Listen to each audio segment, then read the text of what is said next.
Statistical physics का topic discuss करेंगे। जो टॉपिक हमारे पास क्या है, पार्टिकल्स के ऊपर है कि हमारे पास कितने तरह के पार्टिकल्स होते हैं। हमारे पास नेचर में दो तरह के पार्टिकल्स होते हैं। एक होते हैं पार्टिकल्स जो मुझे इस नेक्ड आई से दिख रहे हैं, और एक ऐसे पार्टिकल्स हैं जो मुझे नेक्ड आई से नहीं दिख रहे। ठीक है, अब जैसे मेरे सामने ये मोबाइल फोन है, तो ये मोबाइल फोन क्या है, मेरे लिए विजिबल है ना। अगर मैं बात करूं इलेक्ट्रॉन की, ठीक है, गैस के पार्टिकल्स की बात करूं, तो वो मेरे लिए विजिबल नहीं है। तो जो चीज मुझे दिख रही है हम उसको क्लासिकल में रखते हैं, और जो चीज मुझे नहीं दिखती है वो हम किस में रखते हैं, क्वांटम में रखते हैं। और आगे क्वांटम भी हमारे पास दो आगे सब कैटेगरीज में डिवाइड हो जाती है। एक होते हैं बोसॉन्स और एक होते हैं फर्मिओन्स। तो हमारे पास सब तीन तरह के पार्टिकल्स हो गए। एक होते हैं क्लासिकल पार्टिकल्स, एक होते हैं बोसॉन्स और एक होते हैं फर्मिओन्स। और तीनों की आपको प्रॉपर्टीज पता होनी चाहिए कि किस पार्टिकल को आप क्लासिकल बोलोगे, किसको आप बोसॉन बोलोगे, किसको आप फर्मिओन्स बोलोगे। तो इन सारी प्रॉपर्टीज के बारे में आपको पता होना चाहिए, और इन प्रॉपर्टीज के बेस पे ही आपको पेपर में न्यूमेरिकल देखने को मिलेंगे। तो बिल्कुल फर्स्ट हम चलते हैं, तीन तरह के पार्टिकल्स हैं, तो तीनों की 5 प्रॉपर्टीज होती हैं। अगर ये 5 प्रॉपर्टीज कर गए, 5 क्वेश्चन पक्के हैं आपके पेपर में, ये आप लिख लो इसको ध्यान से। तो फर्स्ट हमारे पास आते हैं क्लासिकल पार्टिकल्स। क्लासिकल पार्टिकल्स होते हैं जो क्या होते हैं, डिस्टिंग्विशेबल होते हैं, मतलब दो पार्टिकल्स में आप डिफरेंशिएट कर सकते हो। ठीक है, दो पार्टिकल्स में आप डिफरेंशिएट कर सकते हो। जैसे मैं खड़ी हूं यहाँ पे, ठीक है, मेरे साथ अब दीपा मैम को खड़ा दूं, तो अब हम दोनों में डिफरेंशिएट कर सकते हो ना, हमारी बॉडी में, हमारे फेस में, ठीक है, हमारे बहुत सारी चीजें हैं जिनमें क्या है, फर्क है। ठीक है, तो हमारे क्लोथ्स में फर्क है। तो जो चीजें आपको दिख रही हैं तो आप उनको डिस्टिंग्विश कर सकते हो ना, वो आप उसको डिफरेंशिएट कर सकते हो। तो क्लासिकल पार्टिकल्स की फर्स्ट प्रॉपर्टी क्या हो गई कि ये पार्टिकल्स क्या रहते हैं, डिस्टिंग्विशेबल रहते हैं। ठीक है, फर्स्ट प्रॉपर्टी क्या हो गई कि ये पार्टिकल क्या रहते हैं, डिस्टिंग्विशेबल रहते हैं। और जो हमारे पास फर्मिओन्स होते हैं, ठीक है, बोसॉन्स होते हैं, ये दोनों क्या है, क्वांटम पार्टिकल्स हैं। ये दोनों हमारे पास क्या है, क्वांटम पार्टिकल्स हैं। ये दोनों, यहाँ पे देखो, ये दोनों हमारे पास क्या है, ये दोनों क्वांटम पार्टिकल्स हैं। ठीक है, तो अगर ये दोनों क्वांटम पार्टिकल्स हैं, तो क्वांटम पार्टिकल्स तो मुझे दिखते ही नहीं है। इलेक्ट्रॉन दिखते हैं, गैस के पार्टिकल दिखते हैं, नहीं दिखते। तो अगर नहीं दिखते तो उनमें डिफरेंशिएट कैसे करोगे। मैं आपके सामने 2 इलेक्ट्रॉन रख दूं, ठीक है, गैस के पार्टिकल रख दूं, आप डिफरेंशिएट कर पाओगे, नहीं कर पाओगे। तो क्वांटम पार्टिकल्स क्या होते हैं, इनडिस्टिंग्विशेबल होते हैं, आप इनमें डिफरेंस फाइंड नहीं कर सकते। तो बोसॉन्स हैं चाहे फर्मिओन्स हैं, ये दोनों क्या है, आपके इनडिस्टिंग्विशेबल पार्टिकल्स हैं। ये दोनों इनडिस्टिंग्विशेबल पार्टिकल्स हैं। ठीक है, अब उसके बाद फर्स्ट प्रॉपर्टी हो गई कि कौन से डिस्टिंग्विशेबल होते हैं और कौन से इनडिस्टिंग्विशेबल होते हैं। ठीक है, अब उसके बाद नेक्स्ट हमारे पास आता है मैक्स की जो क्लासिकल पार्टिकल्स हैं, या बोसॉन्स हैं, या फिर फर्मिओन्स हैं, इनकी स्टडी, इनके बारे में सर्च किसने की थी। ठीक है, तो जो क्लासिकल पार्टिकल्स हैं उसके बारे में सर्च किसने की थी, मैक्सवेल बोल्ट्जमैन ने की थी। तो ये मैक्सवेल बोल्ट्जमैन लॉ को ओबे करते हैं। ठीक है, तो ये मैक्सवेल बोल्ट्जमैन ने इसके बारे में सर्च की थी। और बोसॉन्स के बारे में बोस-आइंस्टाइन ने किया था। इसके बारे में सारी इंफॉर्मेशन, सारी स्टडी किसने की थी, बोस-आइंस्टाइन ने की थी। और फर्मिओन्स के बारे में फर्मी डायराक ने की थी। ठीक है, फर्मिओन्स के बारे में फर्मी डायराक ने की थी। सेकेंड प्रॉपर्टी कोई ज्यादा इंपॉर्टेंट नहीं है, बट फिर भी एक्सपेक्ट कर सकते हैं कि कई बार क्वेश्चन पूछा जा सकता है। उसके बाद थर्ड, जो फर्स्ट प्रॉपर्टी है, ये मोस्ट इंपॉर्टेंट प्रॉपर्टी है। ठीक है, फर्स्ट और उसके बाद थर्ड भी मोस्ट इंपॉर्टेंट प्रॉपर्टी है। तो हमारे पास जो थर्ड प्रॉपर्टी क्या बोलती है कि जो क्लासिकल पार्टिकल्स होते हैं वो पॉलीज एक्सक्लूजन प्रिंसिपल को ओबे नहीं करते हैं। जो क्लासिकल पार्टिकल्स होते हैं वो पॉलीज एक्सक्लूजन प्रिंसिपल को ओबे नहीं करते हैं। तो पॉलीज एक्सक्लूजन प्रिंसिपल सबसे पहले क्या होता है, पॉलीज एक्सक्लूजन प्रिंसिपल क्या होता है कि एक स्टेट में आप एक ही पार्टिकल रख सकते हो। ठीक है, एक स्टेट में सिर्फ एक ही पार्टिकल रख सकते हो। तो जो क्लासिकल पार्टिकल्स हैं, क्लासिकल पार्टिकल्स तो इस लॉ को ओबे करते ही नहीं है। तो अगर इसको ओबे नहीं करते हैं तो हम एक स्टेट में जितने मर्जी पार्टिकल रख सकते हैं, कोई चक्कर ही नहीं है। ठीक है, तो क्लासिकल पार्टिकल्स में क्या प्रॉपर्टी आ गई कि ये पॉलीज एक्सक्लूजन प्रिंसिपल को ओबे नहीं करते हैं, तो एक स्टेट में हम चाहे मिलियन के मिलियन पार्टिकल्स रख सकते हैं। उसके बाद सेकंड, बोसोन्स क्या है? बोसोन की प्रॉपर्टी क्या है कि ये भी पॉलीज एक्सक्लूजन प्रिंसिपल को ओबे नहीं करते हैं, तो यहां पे भी मैं एक स्टेट में जितने मर्जी पार्टिकल्स रख सकती हूँ। बट जो थर्ड है फर्मियोन्स, वो पॉलीज एक्सक्लूजन प्रिंसिपल को ओबे करते हैं। तो मैं एक स्टेट में, ठीक है, मान लो ये मेरे पास 3 स्टेट्स हैं, तो मैं एक स्टेट में सिर्फ एक ही पार्टिकल रख सकती हूँ, एक स्टेट में सिर्फ एक ही पार्टिकल रख सकती हूं। तो ये प्रॉपर्टी है हमारी फर्मियोन्स की, जो फर्स्ट और थर्ड प्रॉपर्टी है, बहुत इंपॉर्टेंट है। इसके बेस पे डायरेक्ट न्यूमेरिकल्स मिलते हैं, तो ये पता होना चाहिए। उसके बाद फोर्थ आ जाता है स्पिन के रिलेटेड। ठीक है, फोर्थ स्पिन के रिलेटेड आएगा। तो फोर्थ हमारे पास देखो क्या है, जो क्लासिकल पार्टिकल्स होते हैं ना, पहली चीज तो देखो, जो स्पिन आई थी, स्पिन कहीं ना कहीं से निकलता है, किसी चीज को डिस्क्राइब करने के लिए क्वांटिटीज निकलती हैं कि हाँ ये चीज इस चीज से, इस क्वांटिटी से डिस्क्राइब हो जाती है। ठीक है, अगर आपने मेरे बारे में इंफॉर्मेशन निकालनी है तो पोजीशन आपको मेरे बारे में सब कुछ बता देगा। ठीक है, तो क्या होता है, क्लासिकल पार्टिकल्स की स्पिन ही नहीं होती है। ठीक है, क्लासिकल पार्टिकल्स को एक्सप्लेन करने के लिए मुझे स्पिन का कॉन्सेप्ट लेके आना ही नहीं पड़ा, तो क्लासिकल पार्टिकल्स की स्पिन होती ही नहीं है। अब यहाँ पे सबसे इंपॉर्टेंट क्वेश्चन आता है, बच्चे यहाँ पे बोल देते हैं, पेपर में क्वेश्चन आया हुआ है इसके बेस पे कि स्पिन नहीं है। ठीक है, स्पिन नहीं है, इसका मतलब स्पिन 0 नहीं होता है। ठीक है, आपको ऑप्शन में दे दिया जाए कि ये स्पिनलेस पार्टिकल्स हैं, और एक आपको दे दिया जाए कि इसकी एस की वैल्यू 0 है, तो आप पेपर में ऐसे 0 टिक करके आ जाओ। ठीक है, तो इस चीज को याद रखना कि स्पिनलेस का मतलब स्पिन 0 नहीं होता है, स्पिन का कॉन्सेप्ट ही नहीं आता है क्लासिकल पार्टिकल्स में। ये बहुत इंपॉर्टेंट पॉइंट है। ठीक है, जहां पे बच्चे अक्सर गलती कर जाते हैं, तो आपने ये नहीं करने हैं। ठीक है, जो स्टूडेंट्स ये वीडियो देख रहे हैं, उन बच्चों ने ये गलती नहीं करनी है कि स्पिनलेस का मतलब स्पिन 0 नहीं होता है, स्पिन होती ही नहीं है क्लासिकल पार्टिकल्स की। ठीक है, इसके बेस पे डायरेक्ट क्वेश्चन आ जाता है कॉन्सेप्ट बेस। ठीक है, थर्ड फोर्थ जो प्रॉपर्टी है उसके बेस पे डायरेक्ट कॉन्सेप्ट बेस क्वेश्चन आ जाता है। उसके बाद जो बोसोन्स होते हैं, क्योंकि क्वांटम पार्टिकल्स हैं, इसके लिए तो मेरे को स्पिन चाहिए। अब स्पिन कितनी होती है? जो बोसोन्स है इसकी इंटीग्रल स्पिन होती है। इंटीग्रल स्पिन मतलब S0 हो गया, 1 हो गया, ठीक है, 1 हो गया, 2 हो गया, 3 हो गया, 4 हो गया, ये सारी क्या है? इंटीग्रल स्पिन है। ठीक है, तो इसकी क्या होती है? इंटीग्रल स्पिन रहती है। अब उसके बाद फर्मियोन्स की बात करते हैं। फर्मियोन्स की हाफ इंटीग्रल स्पिन रहती है। हाफ इंटीग्रल लाइक 1/2 हो गया, ठीक है, 1/2 हो गया, 3/2 हो गया, 5/2 हो गया, ये सारी क्या है? हाफ इंटीग्रल स्पिन है। तो बोसोन्स की इंटीग्रल स्पिन होती है और फर्मियोन्स की हाफ इंटीग्रल स्पिन होती है।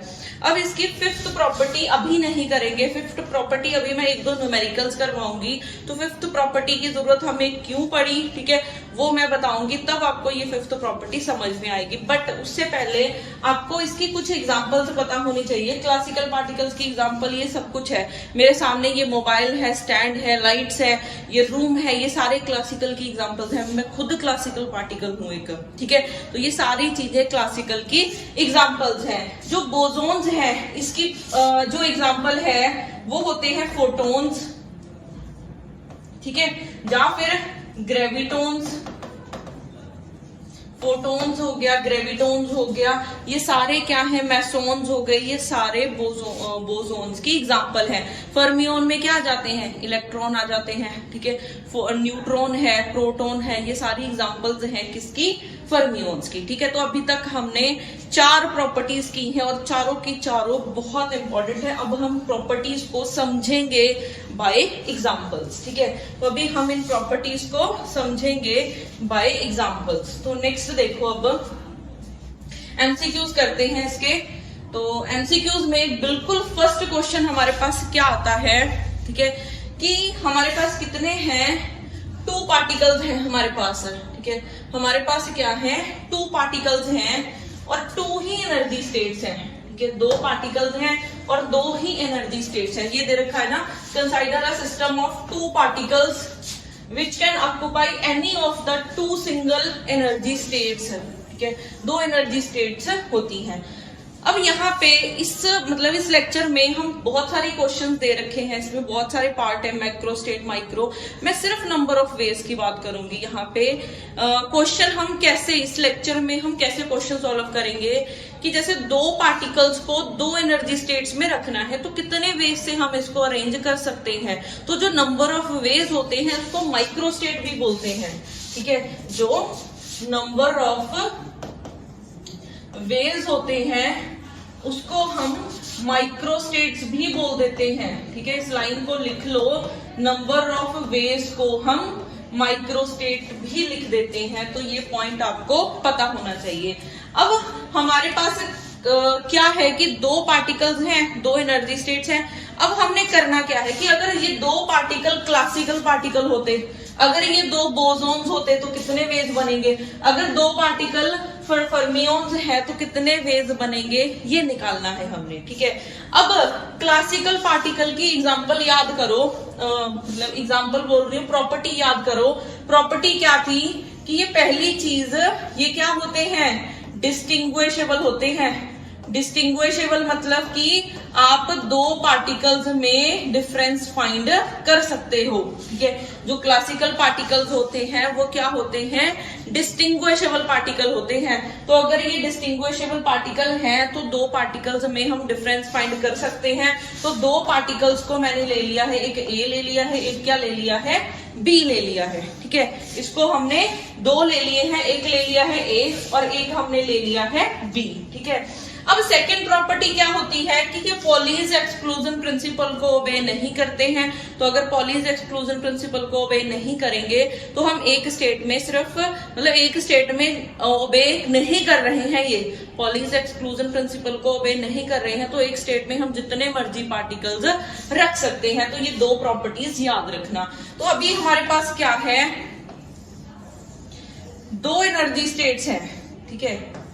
एक मान लेते हैं E1 है और एक मान लेते हैं E2। 2 एनर्जी स्टेट्स ही दे रखी है ना इन्होंने, 2 एनर्जी स्टेट्स हैं, 2 पार्टिकल है। 2 पार्टिकल को मैंने क्या मान लिया है, AB। अब क्या क्या अरेंजमेंट हो सकती है, या तो मैं A इधर रख दूं, B इधर रख दूं, ये भी वे हो सकता है, या फिर मैं B इधर रख दूं, A इधर रख दूं, क्योंकि ये दोनों पार्टिकल्स अलग अलग हैं, डिफरेंशिएट कर सकते हैं, डिस्टिंग्विशेबल है, तो ये भी वे हो सकता है, ठीक है। और क्या हो सकता है, मैं दोनों पार्टिकल एक ही स्टेट में रख सकती हूँ क्योंकि ये पॉलीज एक्सक्लूजन प्रिंसिपल को ओबे नहीं करते हैं, तो मैं दोनों के दोनों पार्टिकल्स को एक स्टेट में रख सकती हूँ, ठीक है। ये खाली रह जाएगा। या फिर मैं इधर कुछ ना रखूं, दोनों के दोनों पार्टिकल्स को मैं इधर रख दूं, ठीक है। दोनों के दोनों पार्टिकल्स को मैं इधर भी रख सकती हूँ, तो और कोई भी वे नहीं बनेगा इनकी अरेंजमेंट का। तो टोटल कितने हो गए हैं, 4 वेज हो चुके हैं। तो नंबर ऑफ माइक्रो स्टेट पूछा जाए, नंबर ऑफ वेज पूछा जाए तो कितने हो गए हैं, 4 हो गए हैं। अब हमें सिमिलरली करना है बोसोन्स के लिए।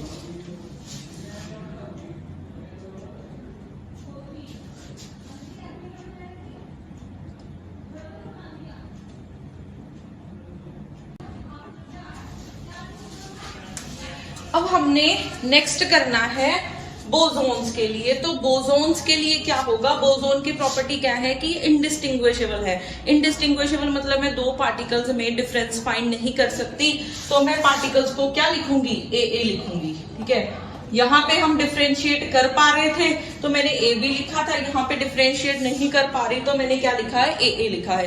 अब सेकेंड प्रॉपर्टी की पॉलीज एक्सक्लूजन प्रिंसिपल को ओबे नहीं करते हैं, इसलिए ये क्या हो जाएगा हमारा कि एक स्टेट में हम जितने मर्जी पार्टिकल रख सकते हैं। तो इसमें अगर नंबर ऑफ वेज निकालने हो तो कितने बनेंगे, 2 स्टेट्स है हमारे पास, एक है E1 और एक है E2, ठीक है।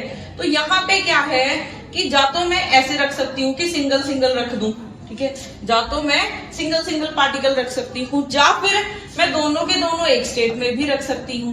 अब यहाँ पे देखो, यहाँ पे 2 वेज बन रहे थे, ए बी, बी ए का, बट यहाँ पे तो है ही वो सेम पार्टिकल, तो एक ही वे बनेगा। अब ये भी पॉलीज एक्सक्लूजन प्रिंसिपल को वे नहीं करते हैं, तो मैं एक स्टेट में दो पार्टिकल्स रख सकती हूँ। तो ये हो गया, या फिर हमारे पास क्या हो जाएगा, ये हो जाएगा, ठीक है। दो पार्टिकल्स E1 में रख दूं और दोनों के दोनों पार्टिकल इसमें रख दूं, तो इससे इसके अलावा और कोई भी वे नहीं होगा। तो इसमें कितने हो जाएंगे, 3 वेज हो जाएंगे, ठीक है। इसमें टोटल 3 वेज हो जाएंगे। अब उसके बाद थर्ड फर्मियोन्स के लिए देखते हैं। तो फर्मियोन्स के लिए क्या है, पहली चीज तो इंडिस्टिंग्विशेबल है, तो ए लिखेंगे, ठीक है। सेकेंड चीज क्या है कि ये पॉलीज एक्सक्लूजन प्रिंसिपल को ओबे करते हैं, तो एक स्टेट में सिर्फ एक ही पार्टिकल हो सकता है, एक स्टेट में सिर्फ एक ही पार्टिकल हो सकता है। तो इसीलिए इसका अगर हमने देखने हो नंबर ऑफ वेज, तो कितने बनेंगे, E1 E2, ठीक है। एक पार्टिकल इसमें रख दिया, एक इसमें रख दिया। अब दोनों एक स्टेट में रख नहीं सकते क्योंकि ये ओबे करते हैं, तो सिर्फ इसमें एक ही वे बनेगा, ठीक है। तो अगर आपको नंबर ऑफ माइक्रो स्टेट्स या फिर नंबर ऑफ वेज पूछे जाएं कि कितने वेज होंगे, तो उसको हम ऐसे कर सकते हैं। हमने यहाँ पे प्रॉपर्टीज यूज की हैं दो, डिस्टिंग्विशेबल इंडिस्टिंग्विशेबल वाली की, और ये पॉलीज एक्सक्लूजन प्रिंसिपल को ओबे करते हैं या फिर नहीं करते, ये वाली प्रॉपर्टी हमने देखी है, ठीक है। तो इन दो प्रॉपर्टीज के बेस पे हम न्यूमेरिकल्स कर सकते हैं, ठीक है। अब उसके बाद नेक्स्ट हमारे पास क्या आता है, नेक्स्ट अभी हमारे पास क्या आएगा कि अगर मैं दो पार्टिकल्स रखूं बट 3 एनर्जी स्टेट्स कर दूं तो क्या होगा। अब मैं क्वेश्चन करते हैं हम कि दो पार्टिकल्स हैं, ठीक है, हमारे पास नेक्स्ट क्वेश्चन है। इसी को थोड़ा सा और क्लियर करते हैं कि अगर 2 पार्टिकल्स हैं और 3 एनर्जी स्टेट्स है,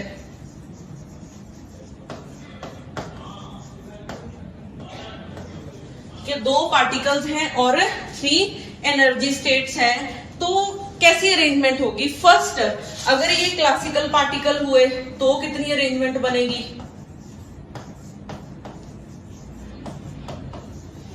अगर ये बोसोन्स होते हैं तो कितनी अरेंजमेंट बनेगी, अगर ये फर्मियोन्स होते हैं तब कितनी अरेंजमेंट्स बनेगी, ठीक है। दो पार्टिकल्स हैं तो क्लासिकल है, तो हम ए भी मान लेते हैं क्योंकि डिस्टिंग्विशेबल है, ठीक है। 3 एनर्जी स्टेट्स है हमारे पास, 3 एनर्जी स्टेट्स हैं, तो ये बन जाएंगी E1 E2 और E3, ठीक है। 3 एनर्जी स्टेट्स हो जाएंगी। अब इसमें अरेंजमेंट करनी है, या तो मैं दोनों के दोनों पार्टिकल ऐसे रख दूं, A B रख दूं, ठीक है, इसको खाली कर दूं, या फिर ऐसे भी तो कर सकती हूँ कि B A इधर रख दूं, A इधर रख दूं, इसको खाली कर दूं, या फिर मैं फर्स्ट में रखूं लास्ट में रखूं, इसको खाली कर दूं, या फिर B A भी हो सकता है, ये भी एक वे बन सकता है, ठीक है। या फिर हम क्या कर सकते हैं, फर्स्ट को खाली करें, लास्ट 2 में रख दे, ठीक है, ये खाली ही है, B A हो जाएगा। और कौन सा वे हो सकता है, और हमारे पास वेज हो सकते हैं कि ए बी दोनों में एक स्टेट में रख दूं, क्योंकि ये पॉलीज एक्सक्लूजन प्रिंसिपल को ओबे तो करते नहीं है, तो मैं एक स्टेट में दोनों पार्टिकल रख दूं, इनको खाली कर दूं, या फिर मैं सेकंड में रख दूं, इन दोनों को खाली कर दूं, या फिर मैं लास्ट में रख दूं, फर्स्ट 2 खाली कर दूं, तो ये वेज बनेंगे, ठीक है। तो टोटल कितने वेज बने, 9 वेज बने, टोटल 9 वेज बने, ठीक है। टोटल हमारे पास कितने वेज बने, 9 वेज बनेंगे। तो ये आया क्लासिकल के लिए। अगर हम बोसोन्स के लिए देखते हैं तो बोसोन्स में वो ए हो जाएंगे, ठीक है, बोसोन्स में वो ए हो जाएंगे। तो इसको समझो कैसे करना है। यहाँ पे 3 एनर्जी स्टेट्स हैं, E1 है, E2 है और E3 है, ठीक है। तो अब यहाँ पे क्या है कि ऐसे रख सकते हैं, ए हो जाएगा, ठीक है, फर्स्ट हो गया। सेकंड वे क्या हो सकता है कि मैं ऐसे रख दूं, ठीक है। थर्ड वे हमारा क्या हो जाएगा कि मैं फर्स्ट और लास्ट में रख दूं, सेंटर वाला खाली छोड़ दूं, ये 3 वेज हो गए, ठीक है। और क्या हो सकता है कि दोनों के दोनों में इसमें रख दूं, क्योंकि ये पॉलीज एक्सक्लूजन प्रिंसिपल को ओबे नहीं करते हैं, ठीक है। या फिर मैं दोनों के दोनों इसमें रख दूं, या फिर थर्ड हो सकता है कि मैं इसमें रख दूं। तो टोटल इसके अलावा कोई भी और वेज नहीं आएंगे, तो टोटल कितने वेज बनेंगे? 6 वेज बनेंगे, ठीक है, टोटल 6 वेज बनेंगे। अब फर्मियोन्स पे आते हैं। फर्मियोन्स के लिए क्या बनेगा? 3 एनर्जी स्टेट्स है हमारे पास, 3 एनर्जी स्टेट्स है, E1 है, E2 है और E3 है, ठीक है। और अब ये पॉलीज एक्सक्लूजन प्रिंसिपल को अब करते हैं, तो एक स्टेट में मैं एक से ज्यादा पार्टिकल नहीं रख सकती, तो इसमें क्या होगा, या तो मैं इस फर्स्ट 2 में रख दूं, ठीक है, फर्स्ट 2 में रख दूं, या फिर मैं क्या कर सकती हूँ, लास्ट 2 में रख दूं, या फिर मैं फर्स्ट और लास्ट में रख दूं। इसके अलावा और कोई वे नहीं बनेगा। ये वाले 3 केसेस आएंगे नहीं, क्योंकि एक से ज्यादा मैं पार्टिकल एक स्टेट में नहीं रख सकती, तो उसमें कितने वेज आ जाएंगे? 3, ठीक है। तो ये हमने क्वेश्चन किया है कि अगर 2 पार्टिकल्स को 3 एनर्जी स्टेट में अगर हमने अरेंज करना है तो कितने वेज हो सकते हैं, और कितने वेज को हम नंबर ऑफ माइक्रोस्टेट्स बोलते हैं। अब आपके लिए होमवर्क है, वो होमवर्क क्या है, आपने यहाँ पे क्वेश्चन करना है। क्वेश्चन ये करना है कि 3 पार्टिकल्स हैं और 3 एनर्जी स्टेट्स हैं। 3 पार्टिकल्स हैं, 3 एनर्जी स्टेट्स हैं। आपके पास 3 पार्टिकल हैं और 3 ही एनर्जी स्टेट्स हैं। आपने क्लासिकल के लिए भी करना है, बोसोन्स के लिए भी करना है और फर्मियोन्स के लिए भी करना है। ये आपका होमवर्क है, ठीक है। अब जब आप इस चीज को करोगे ना, पहले देखो 2 पार्टिकल्स 2 एनर्जी स्टेट, तो 4 3 1 ऐसे आ रहे थे, ठीक है। बट जैसे मैंने 2 पार्टिकल्स वाला किया, 3 एनर्जी स्टेट्स कर दी, तो वेज बढ़ गए, 9 आ गया, 6 आ गया, 3 आ गया। बट अगर 3 पार्टिकल 3 एनर्जी स्टेट करो ना, वो 27 तक काउंटिंग चली जाती है। तो जैसे जैसे नंबर ऑफ पार्टिकल्स बढ़ रहे हैं, वैसे वैसे जो नंबर ऑफ वेज हैं वो फाइंड करने थोड़े से लेंथी हो रहे हैं। तो इस पेपर में अब इतना टाइम तो है नहीं कि 10-15 मिनट हम एक ही क्वेश्चन पे लगा दें, तो पेपर में हमें कुछ सेकेंड में सॉल्व करना है। तो उसके लिए हमारे पास क्या है, उसके लिए हमारे पास क्या है कि हम इसकी एक जनरलाइज फॉर्मूला करते हैं जो बहुत ही इंपॉर्टेंट है, ठीक है। सबसे पहले आता है क्लासिकल पार्टिकल्स के लिए, सबसे पहले आएगा क्लासिकल पार्टिकल्स के लिए, फिर आ जाएगा बोसोन्स के लिए, ठीक है, फिर आएगा फर्मियोन्स के लिए, ठीक है, फिर आ जाएगा फर्मियोन्स के लिए। तो ये फॉर्मूला देखो कैसे बनेगा।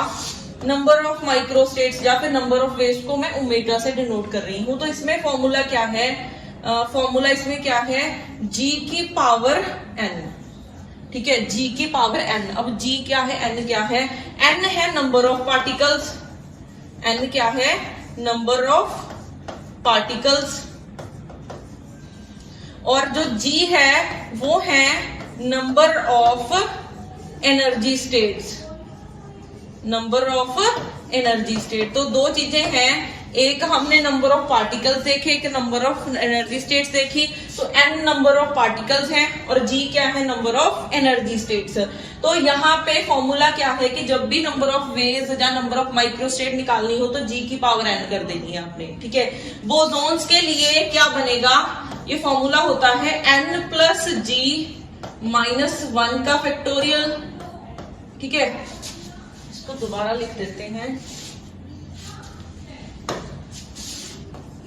n plus g minus 1 factorial divided by n factorial. इसका देखो ये ऐसे है कि इसका फैक्टोरियल आ जाएगा, फिर इसका फैक्टोरियल आ जाएगा, g माइनस 1 का फैक्टोरियल, ठीक है। तो हमारे पास जो फॉर्मूला है बोसोन्स के लिए n प्लस g माइनस 1 का फैक्टोरियल, फिर divided by n factorial into g minus 1 का फैक्टोरियल। फिर फर्मियोन्स के लिए, फर्मियोन्स के लिए जो माइक्रोस्टेट्स हैं वो क्या बनेगी, वो बनती है GCN, ठीक है। नंबर ऑफ माइक्रोस्टेट्स हैं वो इसके लिए क्या बनती है, GCN, ठीक है। C क्या होता है, कॉम्बिनेशन। अगर आपने कॉम्बिनेशन खोलना है तो ये ऐसे खुलेगा, G फैक्टोरियल, ठीक है, फिर होता है n फैक्टोरियल, फिर इन दोनों का minus, G minus n factorial, ठीक है। ये तीनों का फॉर्मूला है। तो अगर आपका ये फॉर्मूला याद रह गया, ठीक है, याद करना है इसको, 1-2 बार रिवाइज करोगे ये याद हो जाएगा। तो ये फॉर्मूला याद है तो क्वेश्चन आपके चुटकियों में होंगे, ठीक है, कुछ सेकंड में इसको सॉल्व कर सकते हैं। अब यहाँ पे फर्मियोन्स के लिए क्या कंडीशन होती है कि ये फॉर्मूला आप तब ही लगा सकते हो अगर आपका जो G है वो जा तो n से बड़ा होना चाहिए नंबर ऑफ पार्टिकल से, या उसके क्या होना चाहिए, इक्वल होना चाहिए। फर्मियोन के लिए ये कंडीशन होती है कि जा तो G number of states n से बड़ी होनी चाहिए या फिर इक्वल होनी चाहिए, लेस नहीं होना चाहिए, तब आप ये फॉर्मूला नहीं लगा सकते। तो ये तीनों आपके फॉर्मूले हो गए नंबर ऑफ माइक्रोस्टेट फाइंड करने के। अब उसके बाद नेक्स्ट हमारे पास क्या आता है, अब इसके रिलेटेड हम करते हैं क्वेश्चंस, ठीक है, इनको यूज करके अभी हमने करने हैं क्वेश्चंस। तो क्वेश्चन देखो, फर्स्ट क्वेश्चन है हमारे पास, the number of ways in which n identical bosons can distributed in two energy states। तो हमारे पास क्वेश्चन क्या है, the number of ways in which n identical bosons can be distributed, कितने number of particles हैं, n, ठीक है, हमारे पास number of particles कितने हो गए हैं, n, और बोसोन्स की बात हो रही है, ठीक है, बोसोन्स की बात हो रही है, in distributed in two energy levels, मतलब G की वैल्यू कितनी आ गई है, 2। तो नंबर ऑफ वेज फाइंड करने हैं, तो बोसोन्स के लिए फॉर्मूला क्या होता है, n प्लस G, ठीक है, -1 का factorial divided by n factorial G -1 का फैक्टोरियल, ठीक है, ये फॉर्मूला है। वैल्यू सब्स्टिट्यूट कर दो, n हो जाएगा प्लस 2 -1 का factorial divided by n factorial 2 -1 factorial. तो अब यहाँ पे 2 -1 1 हो जाएगा, तो ये n प्लस 1 फैक्टोरियल बन जाएगा, ठीक है। फिर उसके बाद n फैक्टोरियल है और 1 का फैक्टोरियल 1 ही होता है, साथ में क्या आ जाएगा, 1 फैक्टोरियल। अब इसको ओपन कर लेते हैं फैक्टोरियल को, फैक्टोरियल ओपन होगा, इसको मैं लिखूंगी n plus 1 into n factorial तक ही ओपन करूंगी, क्योंकि मेरे को नीचे दिख रहा है n से n कैंसिल हो जाएगा, क्योंकि नीचे है n फैक्टोरियल, तो n फैक्टोरियल से n फैक्टोरियल कैंसिल, तो आपका आंसर क्या हो गया, n प्लस 1। तो यहाँ से ऑप्शन नंबर ए क्या हो जाएगा, करेक्ट हो जाएगा, ठीक है, ऑप्शन नंबर ए करेक्ट हो जाएगा। अब किसी को अगर फैक्टोरियल भी सॉल्व करना नहीं आता, भूल चुके हो आप, तो जो फैक्टोरियल है वो ऐसे ओपन होता है, इसको लिखते हैं n-1, ठीक है, n-2 अप टू कहां तक जाना है, 1 तक जाना है आपने, अप टू कहां तक जाना है, 1 तक, मतलब n से माइनस करते चले जाओ, अप टू कहां तक जाना है, 1 तक। जैसे मैंने 3 का फैक्टोरियल ओपन करना है, तो कैसे ओपन करूंगी, 3 इंटू 2 इंटू 1, ठीक है, 1 का फैक्टोरियल 1 होता है। 5 का ओपन करेंगे, 5 into 4 into 3 into 2 into 1 factorial, ठीक है, ये रहेगा। अभी उसके बाद नेक्स्ट हमारे पास क्वेश्चन आता है इसी के रिलेटेड,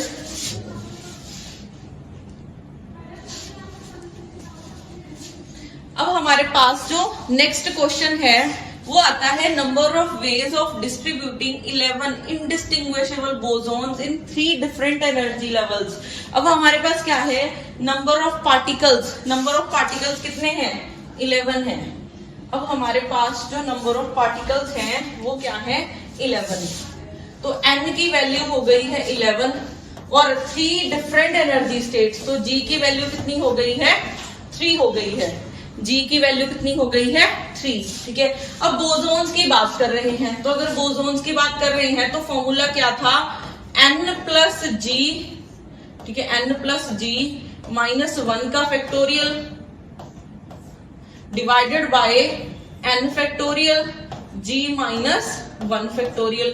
तो वैल्यू सब्स्टिट्यूट करोगे, क्या बनेगा, n 11 प्लस 3 -1 का factorial divided bye 11 factorial 3 -1 factorial, ठीक है। तो अब यहाँ पे 3 -1 करोगे 2, तो ऊपर बन जाएगा 13 फैक्टोरियल डिवाइडेड बाय 11 फैक्टोरियल और 2 फैक्टोरियल, तो ये हो जाएगा आंसर। तो देखो कुछ सेकंड लगे इस चीज को सॉल्व करने के लिए, ठीक है, कुछ सेकंड लगे हमें इसको सॉल्व करने के लिए। अब उसके बाद करते हैं नेक्स्ट क्वेश्चन, इसी के रिलेटेड है, बहुत इजी क्वेश्चन है। तो ये मास्टर कैडर 2022 में आया हुआ है, ये क्वेश्चन हमारा मास्टर कैडर 2022 में आया हुआ है और बहुत इजी क्वेश्चन है। क्या पूछा है उन्होंने, number of different ways of arranging 6 bosons, boson की बात हो रही है, तो नंबर ऑफ वेज क्या होते हैं बोसोन के लिए, n प्लस जी माइनस 1 का factorial divided by n factorial g minus 1 का फैक्टोरियल। ठीक है, अब number of ways of 6 bosons, number of particles कितने हैं 6, और अरेंज कितने में करना है, arrange bosons in 4 phase space cells, 4 energy levels में डिस्ट्रीब्यूट करना है इसको। तो g की वैल्यू कितनी आ गई 4, तो इसको सॉल्व करेंगे, क्या बनेगा 6 प्लस 4 माइनस 1 का factorial divided bye 6 factorial 4 minus 1 का फैक्टोरियल। ठीक है, इक्वल हो जाएगा, ये 10 है माइनस 1 तो 9 factorial divided bye 6 factorial 4 minus 1 3 factorial. तो इसको सॉल्व करेंगे, 9 को हम 6 तक ओपन करेंगे, 9 into 8 into 7 into 6 factorial divided bye 6 factorial, 3 को ओपन कर लो, 3 इंटू 2 इंटू 1 फैक्टोरियल, 6 से 6 हो गया कैंसल, 3 से ये कैंसल होके 3 आ जाएगा, 2 ये कट गया 8 के साथ, तो ये बन गया 12 इंटू 7, 12 इंटू 7 कितना होता है 84। ठीक है, तो इसका आंसर क्या हो जाएगा 84 हो जाएगा। तो देखो कितने सेकंड लगे, कौन बच्चे इनको डिफिकल्ट बोल रहे थे कि पता नहीं कहाँ से आउट ऑफ सिलेबस क्वेश्चन डाल दिया, तो कोई आउट ऑफ सिलेबस नहीं है, जिस लेवल की प्रिपरेशन चाहिए ना वो लेवल की प्रिपरेशन आप करके नहीं गए। 5 मंथ मेरे साथ लगाओ, बताऊंगी आपको कि मास्टर कैडर के लिए क्या लेवल चाहिए, किस लेवल की प्रिपरेशन चाहिए, और बहुत इजी है फिजिक्स, बट उसको ढंग से पढ़ना है आपने। ठीक है, फिजिक्स को रट्टे नहीं लगाने हैं, बेसिक कॉन्सेप्ट अपने फंडे क्लियर करने हैं आपने। ठीक है, तो ये क्वेश्चन हमारा हो गया है। उसके बाद नेक्स्ट, ये भी मास्टर कैडर 2022 में आया हुआ है क्वेश्चन। तो ये क्वेश्चन हमारे पास क्या है, consider a system consisting of 2 particles each of which can be in any one of the 3 quantum states 0, E और 3E, मतलब 3 एनर्जी स्टेट्स है हमारे पास, 3 एनर्जी स्टेट्स है, 2 पार्टिकल है। तो n की वैल्यू हो गई 2 और g की वैल्यू हो गई 3। नंबर ऑफ वेज फाइंड करने हैं, और पार्टिकल्स क्या है बोसोन्स है, पार्टिकल क्या है बोसोन्स है। तो बोसोन के लिए नंबर ऑफ वेज कैसे लिखेंगे, n प्लस जी माइनस 1 फैक्टोरियल, ये सारे मास्टर कैडर में आए हुए हैं। ठीक है, g माइनस 1 फैक्टोरियल, तो यहाँ पे वैल्यू सब्स्टिट्यूट करो, 2 प्लस 3 माइनस 1 का factorial divided bye 2 factorial 3 minus 1 का फैक्टोरियल। ठीक है, तो इसको सॉल्व करोगे तो क्या बनेगा, 5 minus 1 4 factorial divided bye 2 factorial 2 factorial. तो 4 को ओपन कर लो तो क्या बन जाएगा, 4 into 3 into 2 factorial divided bye 2 factorial 2 factorial. तो 2 से 2 कैंसल, ये कट गया 2, तो आ जाएंगे टोटल 6। ठीक है, तो इसका आंसर हो जाएगा 6। तो ये क्या है, कुछ सेकंड लगे इसको सॉल्व करने के लिए, कुछ सेकंड लगे इसको सॉल्व करने के लिए। तो कोई भी स्टूडेंट, ठीक है, कोई भी स्टूडेंट जो बोलता है कि भाई नहीं फिजिक्स नहीं लेनी, ज्यादा बॉटनी जूलॉजी लेके काम चल जाएगा, तो नहीं, ऐसा नहीं है। अगर आप अच्छे से इसको पढ़ोगे ना तो ये भी आपका क्लियर हो जाएगा। ठीक है, ये भी आपका क्लियर हो जाएगा। पता मेन दिक्कत कहाँ पे आती है, मेन दिक्कत आती है कि आप लोग सिर्फ प्रीवियस ईयर का एनालिसिस करके पढ़ते हो कि प्रीवियस ईयर का भाई एक एक पेपर रट लिया, चलिए अब तो हमारी प्रिपरेशन है पूरी कि 50 में से 50 मार्क्स आ जाएंगे। गलती कर रहे हो आप। कभी भी प्रीवियस ईयर से 30% आता है, 70% न्यू आता है, तो वो 70% नहीं कर रहे, तभी मार्क्स नहीं आ रहे, तभी मास्टर कैडर का पेपर, लेक्चरर का, पीजीटी का पेपर नहीं क्लियर होता, तो वो 70% न्यू हम सीखेंगे। तो हमारी अभी जैसे लाइव क्लासेस स्टार्ट हुई है, डेली 8:30 पे मेरी लाइव क्लास होती है फिजिक्स की। तो कोई भी स्टूडेंट जो प्रिपेयर कर रहे हैं फिजिक्स के लिए हमारी डेली लाइव क्लास ज्वाइन कर सकते हैं। बाकी हम मिलते हैं किसी न्यू टॉपिक के साथ हमारे बंसल एकेडमी के यूट्यूब चैनल पे। Thank you so much.